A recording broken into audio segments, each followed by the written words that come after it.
राज नाम तो सुना ही होगा। अरे यार, राज वो 22 साल का लड़का है ना जो अभी भी अपनी पहली नौकरी ज्वाइन करता है, जस्ट अभी ज्वाइन किया समझ लीजिए। उसका सपना है अपने पैसों को स्मार्टली हैंडल करना, लेकिन कैसे करे यही तो सवाल है। बस यही है आज की कहानी। राज की फाइनेंशियल जर्नी को पहला चैप्टर है ये।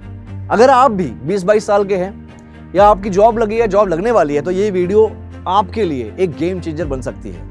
नमस्कार दोस्तों, मैं हूं अंकुर गोस्वामी और आज राज की जर्नी यानी इस सीरीज के जरिए आप बहुत कुछ सीखेंगे। आप सीखेंगे बेसिक सेविंग्स कैसे करते हैं, बजटिंग, इन्वेस्टमेंट्स के इंस्ट्रूमेंट्स कौन कौन से हैं, जैसे एसआईपी हो गया, म्यूचुअल फंड्स हो गया, expense, emergency fund, medical insurance, salary calculation यानी कि सैलरी स्लिप आई कैलकुलेट कैसे कर रहे हैं पता नहीं, टैक्स क्या होता है, टैक्स सेविंग्स कैसे करें, आईटीआर फाइल कैसे करें, स्टॉक मार्केट क्या होता है, कैसे इन्वेस्ट करते हैं स्टॉक मार्केट में, रिटायरमेंट प्लान, एसओप और एसडब्ल्यूपी क्या होता है, ये सारी चीजें आप दोस्तों पूरा एक फ्रेश ग्रेजुएट से लेकर रिटायरमेंट तक का सब कुछ आप सीखेंगे इस पूरे सीरीज में। तो चलिए शुरू करते हैं राज की सैलरी और बजटिंग के फॉर्मूले से। इमेजिन करते हैं, सोच लेते हैं कि आप राज हो और आपकी सैलरी है 20,000 रुपए महीना, अभी जस्ट जॉब लगी है, आप फ्रेशर ग्रेजुएट्स हो, राइट। अभी सवाल उठता है कि 20,000 क्या करें, इस 20,000 का कैसे इन्वेस्ट करें, कैसे एक्सपेंस करें, कैसे बचाएं। पैसा कमाना एक आर्ट है दोस्तों, पैसा कमाना सुना है ना आपने, पैसा कमाना एक आर्ट है, लेकिन यार उसे संभालना एक साइंस है। तो चलो राज को सिखाते हैं कि सिंपल फॉर्मूला क्या होता है। तो पहला एक फॉर्मूला सबसे इंपॉर्टेंट है, सुना भी होगा आपने कहीं ना कहीं, 30:20:50 का फॉर्मूला, रूल 30-20-50 का रूल है ये। यानी कि 30% नीड्स, राज अपने 20,000 का 30% यानी 6,000 रुपए अपनी जरूरतों पे, अपनी नीड्स पर लगाता है। जैसे किराया भाड़ा हो गया, खाना हो गया, इलेक्ट्रिसिटी हो गया, ट्रैवल हो गया। एग्जाम्पल समझ लेते हैं, राज का जो पीजी में राज रह रहा है, राज अपने घर से कहीं और उसने ज्वाइन किया, 20,000 रुपए में पीजी में रह रहा है। पीजी का रेंट है 3,000 रुपए, खाना उसका खर्च होता है 2,000 रुपए और ट्रैवल होता है 1,000 रुपए, तो टोटल हो गया 6,000 रुपए। मान लीजिए 6,000 में उसका पूरा खाना चल जाता है, सब कुछ चल जाता है। अब बचा 20% होता है सेविंग्स, यानी कि राज 4,000, 20% 4,000 होता है, 4,000 को सेविंग्स और इन्वेस्टमेंट्स में लगाता है। यह पैसा उसके फ्यूचर का इंश्योरेंस है। एग्जाम्पल के तौर पे सोचो, अगर राज 5 साल तक 4,000 हर महीने एसआईपी में डालता है, एसआईपी एक म्यूचुअल फंड होता है, आगे समझाऊंगा, एसआईपी में डालता है तो उसके 2.5 लाख रुपए बन सकते हैं, और वो भी इंटरेस्ट के साथ बता रहा हूं। अब 50% बचा, वो क्या होता है, 50% का जो वांट है, यानी कि जो चाहता है, राज 10,000 अपनी पसंद की चीजों में लगाता है, जैसे वीकेंड में मूवीज हो गई, शॉपिंग्स हो गए, आउटिंग्स के लिए कुछ, ये सारी चीजें मिला के ये होता है। लेकिन एक रूल याद रखना दोस्तों, वांट्स जो हमने 50% लगाया कभी भी नीड से ज्यादा नहीं होना चाहिए। राज यहां पे बहुत ज्यादा डिसिप्लिन है। चलिए नेक्स्ट स्टेप समझते हैं, इमरजेंसी फंड। अब राज की 20,000 सैलरी आ रही है, इमरजेंसी फंड का इंपॉर्टेंस बहुत ज्यादा जरूरी है। राज को समझाया गया है कि लाइफ अनप्रेडिक्टेबल है, आपको नहीं पता यार कल क्या हो जाए। Life is very uncertain, you never know what would happen just next time. कभी भी मेडिकल इमरजेंसी आ सकती है, तो आपको नौकरी भी आपकी कभी भी जा सकती है, तो आपको क्या करना है। तो राज ने शुरू किया एक इमरजेंसी फंड बनाना, यानी कि राज अपने 4,000 सेविंग्स में से 2,000 हर महीना एक सेपरेट अकाउंट में रखता है।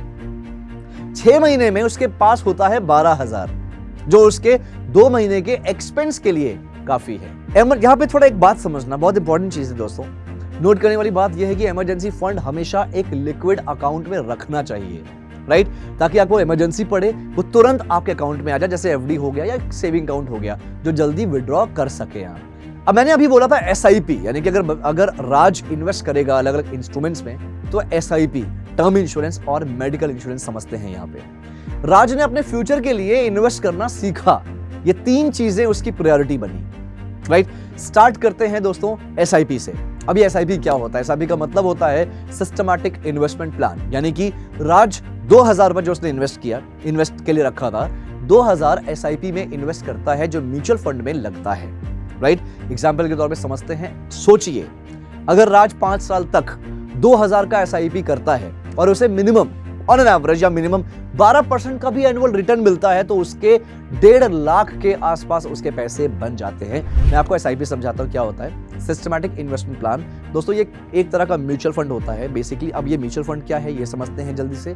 म्यूचुअल फंड का मतलब होता है एक ऐसा कॉन्सेप्ट जहां पे अगर कोई नौसिखिया है यानी कि इन्वेस्टमेंट में उसे पैसे उसके पास है लेकिन उसे नहीं पता पैसे कैसे इन्वेस्ट करते हैं, तो उस केस में क्या करना होता है, उस केस में उसके लिए सबसे बेस्ट ऑप्शन है और वो है म्यूचुअल फंड्स।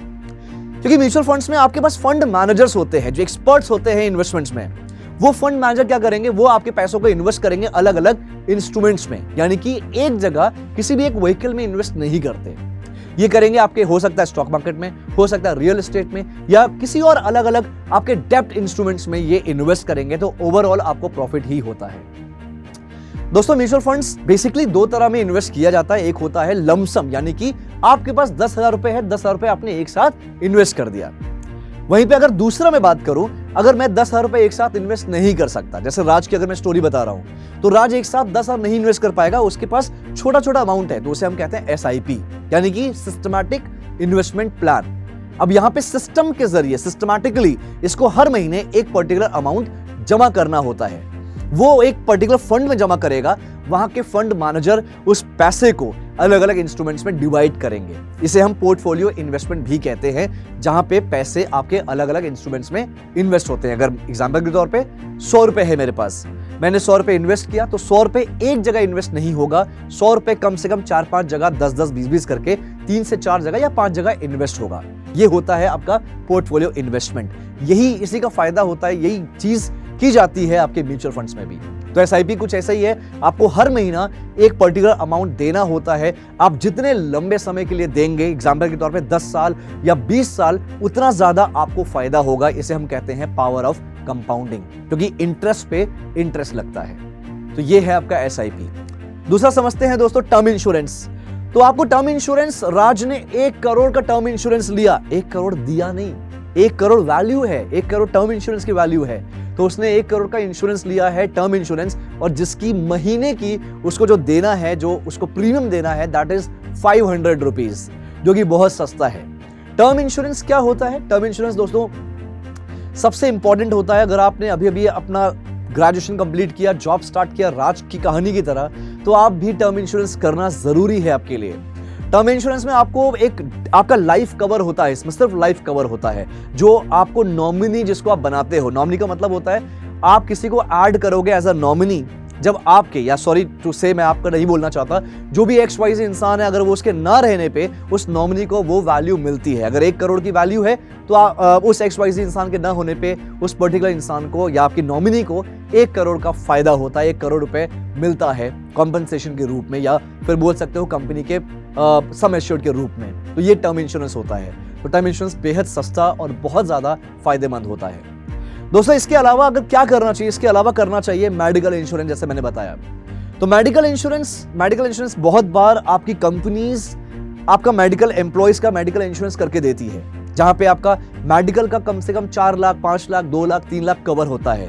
यानी कि कोई भी इंसान है, जैसे हम राज की बात कर रहे हैं, यार हो सकता है आप में से किसी का नाम राज हो, इसलिए मैं इसको ऐसा सिचुएशन में नहीं डाल रहा। मान लीजिए एक्स नाम का इंसान है, उस एक्स को उसका वो हॉस्पिटलाइज हो जाता है, उसकी तबीयत खराब हो जाती है कोई भी XYZ रीजन की वजह से, और वो हॉस्पिटलाइज हो जाता है। तो हॉस्पिटलाइज होने के बाद, यानी कि हॉस्पिटल में भर्ती यानी कि एडमिट होने के बाद, वो 24 घंटे अगर रुकता है तो 24 घंटे के बाद वहां पे उसको इंश्योरेंस के लिए वो एलिजिबल हो जाएगा।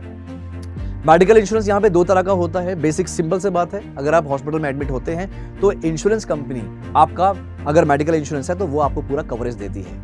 ये 2 तरह में होता है, एक होता है रिम्बर्समेंट, दूसरा होता है कैशलेस। रिम्बर्समेंट का मतलब होता है पहले आपने जो भी आप एडमिट हुए, जो भी खर्चा आपका हुआ है, वो खर्चा आप पूरा कर लीजिए, सारे डॉक्यूमेंट्स ले जाके कंपनी में जमा करिए, कंपनी इन्वेस्टिगेशन करेगी, 30 से 40 दिन लेगी, उसके बाद आपका पैसा रिम्बर्स हो जाता है। दूसरा होता है कैशलेस, यानी कि आप जब जो भी एक्स इंसान है, एक्स ने क्या किया, एक्स हॉस्पिटलाइज हो गया, वहां पे उसने बिलिंग में जाके बोल दिया कि मैं कैशलेस, मुझे मेरा कैशलेस वाला कॉन्सेप्ट है, कैशलेस वाला पॉलिसी है, तो वहां पे आपका 1 रुपए भी नहीं लगेगा, आपका 1 रुपए भी नहीं लगेगा, आपकी सिर्फ बिल जनरेट होती जाएगी, सब कुछ आपका कंपनी एडजस्ट करेगी। यहाँ पे थोड़ा सा एक कॉन्सेप्ट होता है, कोपे कहते हैं इसको। कोपे का मतलब होता है अगर आपको 4 लाख का आपका मेडिकल इंश्योरेंस है और आप कोई भी एक्स नाम का इंसान है, वो हॉस्पिटलाइज होता है और हॉस्पिटल का बिल आता है मान लीजिए 1 लाख रुपए, तो 1 लाख का 10% जो कोपे अगर 10% है, कोपे का मतलब आपको पेमेंट करना होता है, जो आपका जो मेडिकल इंश्योरेंस जिसका है उसको पेमेंट करना होता है 10%। अगर 10% कोपे है तो 10 लाख का 1 लाख का 10% होता है 10,000 रुपए, जो 10,000 है वो एक्स नाम के इंसान को पे करना होगा, बाकी 90,000 कंपनी पे करती है। तो मेडिकल इंश्योरेंस भी बेहद ज़्यादा ज़रूरी होती है। अगर आपकी कंपनी मेडिकल इंश्योरेंस नहीं करी है तो राज की तरह आप भी कर लीजिए इस मेडिकल इंश्योरेंस को। राज ने समझा कि हेल्थ और लाइफ इंश्योरेंस एक ज़रूरत है, ना कि ऑप्शनल खर्चा। ये बेहद ज़्यादा ज़रूरी होता है।